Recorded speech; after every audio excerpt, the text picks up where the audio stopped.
ನೀವೇನು ನಮ್ಮ ಚಾನಲ್ಸ್ಗೆ ಸಬ್ಸ್ಕ್ರೈಬ್ ಆಗಿಲ್ಲ ಅಂದರೆ ಈ ಕೂಡಲೇ ಸಬ್ಸ್ಕ್ರೈಬ್ ಬಟನನ್ನು ಒತ್ತಿ, ಹಾಗೆ ಪಕ್ಕದಲ್ಲಿರೋ ಬೆಲ್ ಐಕಾನ್ನ ಕ್ಲಿಕ್ ಮಾಡಿ. ನನಗೆ ಹ್ಯಾಂಗ್ಮ್ಯಾನ್ ಬಂದಿದೆ.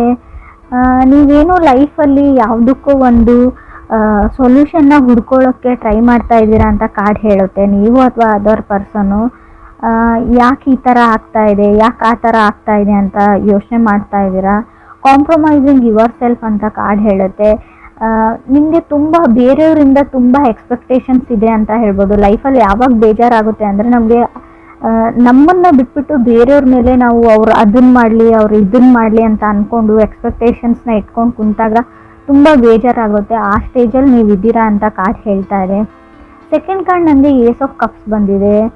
ಖಂಡಿತವಾಗ್ಲೂ ಏಸ್ ಆಫ್ ಕಪ್ಸ್, ನೀವು ಲವ್ನ ನೀವು ಮೀಟ್ ಆಗ್ತೀರಾ. ನಿಮ್ಮ ಲೈಫಲ್ಲಿ ಸಮ್ವನ್ ಸ್ಪೆಷಲ್ ಬರ್ತಾರೆ ಮಂತಲ್ಲಿ. ಇನ್ ಕೇಸ್ ನೀವು ಸಿಂಗಲ್ ಇದ್ದರೆ, ಸೊ ಮೇ ಬಿ ಇವಾಗ ನೀವು ಕಮಿಟೆಡ್ ಆಗಿದ್ದೀರಾ, ರೀಸೆಂಟ್ಲಿ ಬ್ರೇಕಪ್ ಆಗಿದೆ ಅಂತ ಕೂಡ ಹೊಸ ವ್ಯಕ್ತಿ you will meet someone new ಅಂತ ಕಾರ್ಡ್ ಹೇಳುತ್ತೆ, ಸ್ಪೆಷಲಿ ಅಂತ ಹೇಳ್ತೀನಿ. ಥರ್ಡ್ ಕಾರ್ಡ್ ನನಗೆ ಡೆತ್ ಕಾರ್ಡ್ ಬಂದಿದೆ.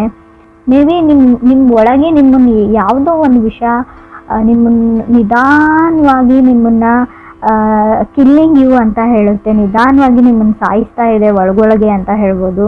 ಯಾರು ನನ್ನನ್ನು ಪ್ರೀತಿಸೋರಿಲ್ಲ, ಯಾರು ನನ್ನನ್ನು ಕೇರ್ ಮಾಡೋರಿಲ್ಲ ಅಂತವ್ರಿಗೆ ಎಲ್ರಿಗೂ ಅಲ್ಲ ಫ್ರೆಂಡ್ಸ್, ಕೆಲವ್ರಿಗೆ ಅನ್ನಿಸ್ತಾ ಇದೆ.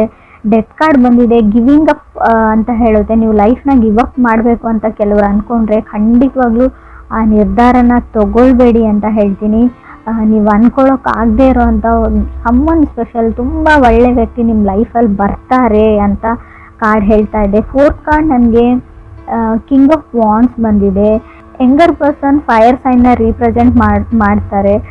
ಬಟ್ ನೀವು ಇಷ್ಟಪಡೋ ವ್ಯಕ್ತಿ ಆಗಿದ್ದಾರೆ ಅವರು, ಫೈರ್ ಸೈನ್ನ ರೀಪ್ರೆಸೆಂಟ್ ಮಾಡೋರು. ಅವ್ರದ್ದು ಅಷ್ಟೊಂದು ಕೇರ್ ಮಾಡಲ್ಲ ಅಂತ ಹೇಳ್ಬೋದು. ಅವ್ರು ಯಾವುದೇ ಈ ರಿಲೇಷನ್ಶಿಪ್ಗೆ ಅಥವಾ ಈ ಲವ್ಗೆ, ಮ್ಯಾರಿಡ್ ಲೈಫ್ಗೆ ಯಾವುದೇ ಎಫರ್ಟ್ನ ಹಾಕ್ತಾ ಇಲ್ಲ. ಸೊ ಅದರ್ ಪರ್ಸನ್ ಅಂತ ಹೇಳ್ತಾ ಇದೆ. ಫಿಫ್ತ್ ಕಾರ್ಡ್ ನನಗೆ ಮೆಜಿಷಿಯನ್ ಕಾರ್ಡ್ ಬಂದಿದೆ. ನಿಮಗೆ ಗೊತ್ತಿದೆ ನಾನೇನು ರೀಡ್ ಮಾಡೋದು, ನೀವು ಆ ಲೈಫಲ್ಲಿ ಇದ್ದೀರಾ, ಸಿಚುವೇಶನಲ್ಲಿ ಇದ್ದೀರಾ, ಬೆಟರ್ ದೆನ್ ಮೀ ನಿಮಗೆ ಗೊತ್ತಿದೆ. ಯಾವಾಗಲೂ ಅನಿಸುತ್ತೆ ನಿಮಗೆ ಯಾವತ್ತೂ ಅವ್ರ ಜೊತೆ ನಾನು ಮಾತಾಡ್ಬೋದು ಅಂತ. ಸೊ ಬಟ್ ನಿಮ್ಗೆ ಆಗ್ತಾ ಇಲ್ಲ ಅದು, ಯಾಕಂದರೆ ನೀವು ಅವ್ರನ್ನ ಅಷ್ಟೊಂದು ಲವ್ ಮಾಡ್ತೀರಾ, ಕೇರ್ ಮಾಡ್ತೀರಾ ಅಂತ ಮೆಜಿಷಿಯನ್ ಕಾರ್ಡ್ ಹೇಳುತ್ತೆ. ಮೆಜಿಷಿಯನ್ ಕಾರ್ಡ್ ಇರೋದ್ರಿಂದ ಸಿಂಗಲ್ ವ್ಯಕ್ತಿನ ಕೂಡ ಮೆಜಿಷಿಯನ್ ರೀಪ್ರೆಸೆಂಟ್ ಮಾಡುತ್ತೆ. ಸೊ ಫಿಫ್ತ್ ಕಾರ್ಡ್ ನನಗೆ ನೈಟ್ ಆಫ್ ವಾಂಡ್ಸ್ ಬಂದಿದೆ. ಸೆವೆಂತ್ ಕಾರ್ಡ್ ನನಗೆ ಟೆಂಪ್ರೆನ್ಸ್ ಬಂದಿದೆ. ಮೇ ಬಿ ಅವ್ರು ಹೊರಗಡೆ ಹೋಗ್ತಾರೆ, ತುಂಬ ವ್ಯಕ್ತಿನ ಮೀಟ್ ಆಗ್ತಾರೆ, ಯಾವುದೇ ಇಂಟೆನ್ಷನ್ ಇಲ್ಲ. ಸೊ ಇನ್ ಕೇಸ್ ನೀವು ಯಾರ ಜೊತೆನಾದರೂ ಮೆಸೇಜು ಟೆಕ್ಸ್ಟ್ ಮಾಡ್ತಾ ಇದ್ದೀರಾ, ಡೇಟ್ಗೆ ಹೋಗ್ತಾ ಇದ್ದೀರಾ ಅಂತ ಅಂದ್ಕೊಂಡ್ರೆ ಅವರಿಗೆ ನಿಮ್ಮ ಜೊತೆ ಕಮಿಟ್ ಆಗುವಂಥ ಯಾವುದೇ ಇಂಟೆನ್ಷನ್ ಇಲ್ಲ. ಅಥವಾ ನೀವು ರಿಲೇಷನ್ಶಿಪ್ಪಲ್ಲಿ ಇದ್ದರೆ ಕೆಲವ್ರಿಗೆ, ಎಲ್ರಿಗೂ ಅಲ್ಲ ಫ್ರೆಂಡ್ಸ್, ನಿಮ್ಮ ಜೊತೆ ಒಂದು ಸ್ಟೆಪ್ ಮುಂದಕ್ಕೆ ಹೋಗಿ ಸೊ ಲೈಫ್ ಪಾರ್ಟ್ನರ್ ಆಗಿ ನಿಮ್ಮನ್ನು ಚೂಸ್ ಮಾಡ್ಕೊಳ್ಬೇಕು ಅನ್ನೋ ಯಾವುದೇ ಇಂಟೆನ್ಷನ್ ಕೂಡ ನನಗೆ ಕಾಣಿಸ್ತಾ ಇಲ್ಲ.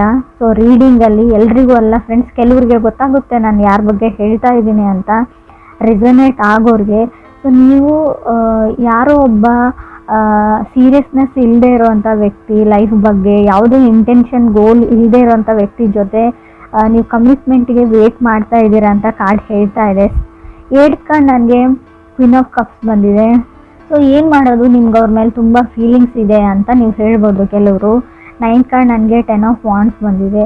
ಹವೆವರ್ ಏನಂದರೆ ನೀವೊಬ್ಬರೇ ಈ ರಿಲೇಷನ್ಶಿಪ್ಗೆ ವರ್ಕ್ ಮಾಡಬೇಕು, ಎಫರ್ಟ್ ಹಾಕಬೇಕು, ನೀವೊಬ್ಬರೇ ಕೇರ್ ಮಾಡಬೇಕು.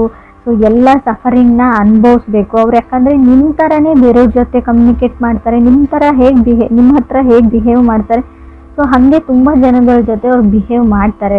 ಸೊ ಇದನ್ನು ನೀವು ಏನಂತ ಅಂದ್ಕೊಳ್ತಿರೋ ಗೊತ್ತಿಲ್ಲ ನನಗೆ. ಸೊ 10th ಕಾರ್ಡ್ ನನಗೆ 4 ಆಫ್ ಸಾರ್ಡ್ಸ್ ಬಂದಿದೆ. 4 ಆಫ್ ಸಾರ್ಡ್ಸ್ ಅಂದರೆ ತುಂಬ ಕೇರ್ಲೆಸ್ ವ್ಯಕ್ತಿನ ರೀಪ್ರೆಸೆಂಟ್ ಮಾಡುತ್ತೆ. ಆ ವ್ಯಕ್ತಿ ನಿಮ್ಮ ಬಗ್ಗೆ ಕೇರ್ ಮಾಡಲ್ಲ. ತುಂಬ ಒಳ್ಳೆ ಮೆಮೊರೀಸ್ ಇದೆ ನಿಮಗೆ. 4 ಆಫ್ ಸಾರ್ಡ್ಸ್ ಹಳೆ ಮೆಮೊರೀಸ್ನ ಮೆಲ್ಕ್ ಹಾಕೋದು ಅಂತ ಹೇಳುತ್ತೆ. ಹಳೆ ಮೆಸೇಜಸ್ನ ನೋಡ್ತಾ ಇದ್ದೀರಾ, ಹಳೆ ಫೋಟೋಸ್ ನೋಡ್ತಾ ಇದ್ದೀರಾ.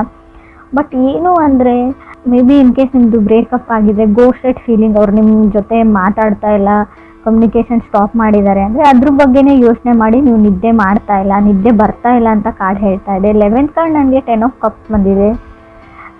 ಸಚ್ ವೇಸ್ಟ್ ಆಫ್ ಟೈಮ್ ಅಂತ ಹೇಳ್ತೀನಿ. ನೀವು ಇನ್ನೂ ಆ ವ್ಯಕ್ತಿಗೆ ವೇಟ್ ಮಾಡ್ತೀರಾ ಅಂದರೆ ನಿಮ್ಮದು ಟೈಮ್ ವೇಸ್ಟ್ ಅಂತ ಹೇಳ್ತೀನಿ. ಸೊ ಆ ವ್ಯಕ್ತಿಗೆ ಯಾವುದೇ ಇಂಟ್ರೆಸ್ಟ್ ಇಲ್ಲ ನಿಮ್ಮ ಮೇಲೆ ಅಂತ ಕೂಡ ಕಾರ್ಡ್ಸ್ ಹೇಳ್ತಾ ಇದೆ. 12th ಕಾರ್ಡ್ ನನಗೆ 2 ಆಫ್ ಪೆಂಟಿಕಲ್ಸ್, 13 ನನಗೆ 9 ಆಫ್ ಪೆಂಟಿಕಲ್ಸ್ ಬಂದಿದೆ. 2 and 9 ತುಂಬ ಡ್ರಿಂಕ್ಸ್ ಮಾಡ್ತಾರೆ, ಅವರು ಫ್ರೆಂಡ್ಸ್ ಜೊತೆ ಪಾರ್ಟಿ ಮಾಡ್ತಾರೆ, ನೋಡೋಕೆ ಚೆನ್ನಾಗಿದ್ದಾರೆ, ಗಾರ್ಜಿಯಸ್ ಇದ್ದಾರೆ ಅಥವಾ ಹ್ಯಾಂಡ್ಸಮ್ ಇದ್ದಾರೆ, ಅವ್ರಿಗೆ just they like to have a fun ಅಂತ ಹೇಳ್ಬೋದು. ಅವ್ರು ಫನ್ಗೋಸ್ಕರ ನಿಮ್ಮ ಜೊತೆ ಕನೆಕ್ಟ್ ಆಗಿದ್ದಾರೆ ಅಥವಾ ಬೇರೆ ಯಾರ ಜೊತೆ ಕನೆಕ್ಟ್ ಆದರೂ ಸೊ ಅವ್ರು ಫನ್ಗೋಸ್ಕರ ಅಷ್ಟೇ ಅಂತ ಕಾರ್ಡ್ಸ್ ಹೇಳ್ತಾ ಇದೆ. ಇದಕ್ಕಿಂತಲೂ ಜಾಸ್ತಿ ಅಲ್ಲಿ ಏನೂ ಇಲ್ಲ. ಅವರು ಸೀರಿಯಸ್ ಆಗಿರೋ ವ್ಯಕ್ತಿನೂ ಅಲ್ಲ, ಸೀರಿಯಸ್ನೆಸ್ಸು ಇಲ್ಲ, ಲೈಫ್ನ ಜಸ್ಟ್ ಲೈಕ್ ಒಂದು ಗೇಮ್ ಥರ ತೊಗೊಂಡಿದ್ದಾರೆ, ಎಕ್ಸೈಟ್ಮೆಂಟ್ ಫನ್ಗೋಸ್ಕರ. ಸೊ ಏನೇ ಮಾಡಿದ್ರು ಅದಕ್ಕೋಸ್ಕರ ಅವ್ರು ಮಾಡ್ತಾರೆ ಅಂತ ಕೂಡ ಕಾರ್ಡ್ ಹೇಳ್ತಾ ಇದೆ. 14th ನನಗೆ ಎಂಪ್ರೆಸ್ ಕಾರ್ಡ್ ಬಂದಿದೆ. ಸೊ ಈ ಥರ ಇರೋ ವ್ಯಕ್ತಿ ಜೊತೆ ಇನ್ನೂ ರಿಲೇಷನ್ಶಿಪ್ಪಲ್ಲಿದ್ದರೆ, ಕನೆಕ್ಟ್ ಆಗಿದ್ರೆ, ಇತ್ತೀಚೆಗೆ ಕನೆಕ್ಟ್ ಆಗಿದ್ದರೂ ಕೂಡ ಸೊ ಸಡನ್ನಾಗಿ ನೀವು ಪ್ರೆಗ್ನೆಂಟ್ ಆಗುವಂಥ ಚಾನ್ಸಸ್ ಇದೆ. ಕೇರ್ಫುಲ್ ಹೇಳ್ತೀನಿ ನಾನು, ಆಲ್ರೆಡಿ ಆಗಿರ್ಬೋದು. ಎಂಪ್ರೆಸ್ ಕಾರ್ಡ್ ಇರೋದ್ರಿಂದ ನೀವು ಮ್ಯಾರಿಡ್ ಆಗಿದ್ರೆ ಕಂಗ್ರೆಸ್ ಹೇಳ್ತೀನಿ ನಾನು, ಗುಡ್ ನ್ಯೂಸ್ ಹೇಳ್ತೀನಿ. ಕೆಲವ್ರಿಗೆ ಗುಡ್ ನ್ಯೂಸ್ ಬರುತ್ತೆ, ಬಟ್ ಸ್ಟಿಲ್ ಇನ್ನೂ ಕೆಲವ್ರಿಗೆ ಅವ್ರ ಇಂಟೆನ್ಷನ್ ಬರೀ ಇಷ್ಟೇ, ಇಂಟಿಮೆಸಿಗೋಸ್ಕರ ಕನೆಕ್ಟ್ ಆಗಬೇಕಾಗಿತ್ತು, ಅವರು ಫಿಸಿಕಲಿ ಕನೆಕ್ಷನ್ಗೋಸ್ಕರ ಕನೆಕ್ಟ್ ಆಗಿದ್ದಾರೆ. ಸೊ ಸಡನ್ನಾಗಿ ಪ್ರೆಗ್ನೆನ್ಸಿ ಹೇಳ್ತಾ ಇದೆ. ಇದ್ರ ಮೇಲೆ ನಾನು ಏನು ಹೇಳೋಕ್ಕಾಗಲ್ಲ, ನಿಮಗೆ ಒಂದು ಎಚ್ಚರಿಕೆನೂ ಕೊಡ್ತಾ ಇದ್ದೀನಿ ನಾನು. ಆ ಥರ ಇರೋ ವ್ಯಕ್ತಿ ಜೊತೆ ಕನೆಕ್ಟ್ ಆಗಿದ್ರೆ ಅಥವಾ ನಿಮ್ಮ ಪರ್ಸನ್ ಆ ಥರ ಇಲ್ಲ ಅಂತ ನಿಮ್ಗೆ ಅನಿಸಿದ್ರು, ಆದಷ್ಟು ನೀವು ಡಿಸ್ಟೆನ್ಸ್ನ ಮೇಂಟೈನ್ ಮಾಡಿ ಅಂತ ಹೇಳ್ತೀನಿ.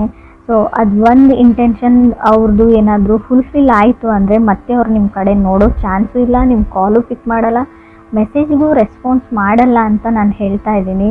ಕ್ರಾಸ್ ವಾಚರ್ಸ್ ನೋಡ್ತಾ ಇದ್ರು ಕೂಡ ಇದು ವೈಸ್ ವರ್ಸ ರೀಡಿಂಗ್ ಇರುತ್ತೆ. ಅವ್ರ ಜೊತೆ ಕನೆಕ್ಟ್ ಆಗಿದ್ರು ಕೂಡ ನಿಮಗೆ ರೀಡಿಂಗ್ ಅನ್ವಯಿಸಿದ್ರೆ, ರೆಸೊನೇಟ್ ಆದರೆ ನಾನು ಹೇಳ್ತಾ ಇರೋದನ್ನು ಸ್ವಲ್ಪ ಸೀರಿಯಸ್ ಆಗಿ ತೊಗೊಳ್ಳಿ. ಇದು ತುಂಬ ಇಂಟೆನ್ಸ್ ರೀಡಿಂಗು, ನಿಮ್ಗೆ ಅಷ್ಟೇ ಎಚ್ಚರಿಕೆ ಇದೆ.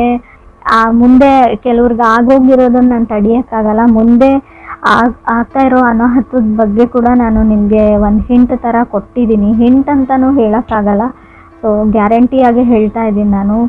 ಹ್ಯಾಂಗ್ಮ್ಯಾನ್ ಇರೋದ್ರಿಂದ ನೀವು ಆಲ್ರೆಡಿ ನಿಮ್ಮ ಲೈಫಲ್ಲಿ ಏನೋ ಆಗಿದೆ ಅಂತ ಅಂದ್ಕೊಳ್ಳಿ, ಅದಕ್ಕೆ ಸೊಲ್ಯೂಷನ್ ಹುಡುಕ್ತಾ ಇದ್ದೀರಾ, ಇದರಿಂದ ಹೇಗೆ ಹೊರಗೆ ಬರೋದು ಅಂತ ನೋಡ್ಕೊಳ್ತಾ ಇದ್ದೀರಾ ಅಂದರೆ ಸೊ ಪೇಷನ್ಸ್ ಇರಲಿ ಅಂತ ಹೇಳ್ತೀನಿ. ಸೊ ಯಾವುದೇ ಥರ್ಡ್ ಕಾರ್ಡ್ ನಿಮಗೆ ಡೆತ್ ಕಾರ್ಡ್ ಬಂದಿದೆ. ಸೊ ಇನ್ ಕೇಸ್ ನಾನು ಹೇಳ್ತಾ ಇರೋದೇನಾದರೂ ನಿಮ್ಮ ಲೈಫಲ್ಲಿ ಆಗಿದ್ದರೆ ಯಾವುದೇ ದುಡುಕಿನ ನಿರ್ಧಾರನ ತೊಗೊಳ್ಬೇಡಿ. ಸೊ ಅದಾಗದ್ವರೆಗೂ ಎಲ್ಲನೂ ಸರಿ ಹೋಗುತ್ತೆ. ಇವಾಗ ಎಷ್ಟೇ ಕಷ್ಟ ಇರಲಿ, ಎಷ್ಟೇ ಸಫರ್ ಆಗ್ತಾಯಿದ್ರು ಕೂಡ ಅದೇ ಸರಿ ಹೋಗುತ್ತೆ ಒಂದು ಹಂತದವರೆಗೂ ಅಂತ ಕೂಡ ಕಾರ್ಡ್ಸೇ ಹೇಳ್ತಾ ಇದೆ. ಸೊ ನಾನು ಒಂಟಿ ಆಗಿದ್ದೀನಿ ಅಥವಾ ನನಗೆ ಯಾರೂ ಇಲ್ಲ ಅಂತ ಯಾವತ್ತೂ ನಿಮ್ಮ ಮೈಂಡಲ್ಲಿ ಬರಬಾರ್ದು. 4 ಆಫ್ ಸೋರ್ಡ್ಸ್ ಇರೋದ್ರಿಂದ ಖಂಡಿತವಾಗ್ಲೂ ಆ ಥರ ಥಾಟ್ಸ್ ನಿಮಗೆ ಬರುತ್ತೆ. ಆದಷ್ಟು ಮೆಡಿಟೇಷನ್ನ ಮಾಡಿ ಅಥವಾ ನೀವಿರೋ ಪ್ಲೇಸಿಂದ ಎಲ್ಲಾದರೂ ವೆಕೇಷನ್ಸ್ಗೆ ಫ್ರೆಂಡ್ ಹತ್ರ ಹೋಗಿ ಅಥವಾ ಅಟ್ಲೀಸ್ಟ್ ಫ್ರೆಂಡ್ಸ್ಗೆ ಕಾಲಲ್ಲಿ ಮಾತಾಡಿ, ಫ್ರೆಂಡ್ಸ್ ಜೊತೆ ಬೇರೆ ವಿಷಯಗಳ ಬಗ್ಗೆ ಡಿಸ್ಕಸ್ ಮಾಡಿ, ಕಾಮಿಡಿ ಸೀರಿಯಲ್ಸ್, ಕಾಮಿಡಿ ಫಿಲ್ಮ್ಸ್ನ ನೋಡಿ ಅಂತ ನಾನು ಹೇಳ್ತೀನಿ. So it's can give you a relaxation to your mind ಅಂತ ಹೇಳುತ್ತೆ. ಸಂಬಡಿ ಫ್ರಮ್ ಫಾಸ್ಟ್ ಅಂತ ಹೇಳ್ಬೋದು, ಮೆಸೇಜ್ ಅವರಿಂದನೂ ನಿಮಗೆ ಬರ್ಬೋದು, ಬಟ್ ನೀವು ಅವ್ರ ಜೊತೆ ಮಾತಾಡಲ್ಲ. ಆಲ್ರೆಡಿ ನೀವು ಈ ವ್ಯಕ್ತಿ ಜೊತೆ ಕನೆಕ್ಟ್ ಆಗಿದ್ದೀರಾ. ಸೊ ಆ ವ್ಯಕ್ತಿ ಏನೋ ನಿಮ್ಗೆ ಹೇಳಕ್ಕೆ ಟ್ರೈ ಮಾಡ್ತಾ ಇದ್ದಾರೆ, ಯಾರೋ ಸೊಲ್ಯೂಷನ್ ಕೊಡ್ತಿದ್ರೆ ತೊಗೊಳ್ಳಿ ಅಂತ ಹೇಳ್ತೀನಿ. ಒಂದು ಸರ್ತಿ ಕಾಲ್ನ ಪಿಕ್ ಮಾಡಿ ಅಥವಾ ಮೆಸೇಜ್ಗೆ ರೆಸ್ಪಾನ್ಸ್ ಮಾಡಿ. ಸೊ ಅಟ್ಲೀಸ್ಟ್ ರೆಸ್ಪಾಂಡ್ ಮಾಡಿ, ಒಂದು ಸರ್ತಿ ಮಾತಾಡಿ ಅಂತ ಹೇಳ್ತೀನಿ. ಯಾರನ್ನೋ ಇಗ್ನೋರ್ ಮಾಡ್ತಾ ಇದ್ರೆ, in case magician card with knight of wands ಬಂದರೆ ನೀವು ಯಾರನ್ನಾದ್ರೂ ಇಗ್ನೋರ್ ಮಾಡ್ತಾ ಇರ್ಬೋದು ಅಥವಾ ಅದರ್ ಪರ್ಸನ್ ನಿಮ್ಮನ್ನು ಇಗ್ನೋರ್ ಮಾಡ್ತಾ ಇರ್ಬೋದು.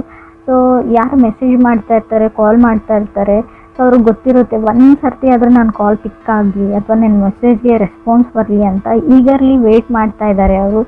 ಸೊ ಯಾರನ್ನು ಆ ಲೆವೆಲ್ವರೆಗೂ ಇಗ್ನೋರ್ ಮಾಡಬೇಡಿ. ಸೊ ನಿಮ್ಮ ಮನಸ್ಸಲ್ಲಿ ಫೀಲಿಂಗ್ಸ್ ಇರಲಿ ಇಲ್ಲದೇ ಇರಲಿ, ಅವ್ರ ಇಷ್ಟ ಇರಲಿ ಇಲ್ಲದೇ ಇರಲಿ, ಸೊ ಮಾತಾಡೋದ್ರಲ್ಲಿ ಏನೂ ಇಲ್ಲ. ಒಂದು ಸರ್ತಿ ಏನು ವಿಷಯ ಅಂತ ಕೇಳಿ ಅಂತ ಕಾರ್ಡ್ಸ್ ಹೇಳ್ತಾ ಇದೆ. ಸೊ ಮೆಜಿಷಿಯನ್ ಕಾರ್ಡ್ ಇರೋದ್ರಿಂದ ಕೆಲವರು ಸಿಂಗಲ್ಸ್ ಇರೋರಿಗೆ ಖಂಡಿತ ಅನ್ಎಕ್ಸ್ಪೆಕ್ಟೆಡ್ಲಿ ಸಡನ್ನಾಗಿ ಲವ್ ಆಫ್ ಯುವರ್ ಲೈಫ್ ಸಿಗೋ ಚಾನ್ಸಸ್ ತುಂಬಾ ಇದೆ. ಸೊ ನಿಮಗೆ ಬೇಡವೇ ಬೇಡ ಅಂತ ಅನ್ನೋರಿಗೆ ಸೊ ಸಿಗಲ್ಲ ಅಂತ ನಾನು ಹೇಳ್ತೀನಿ.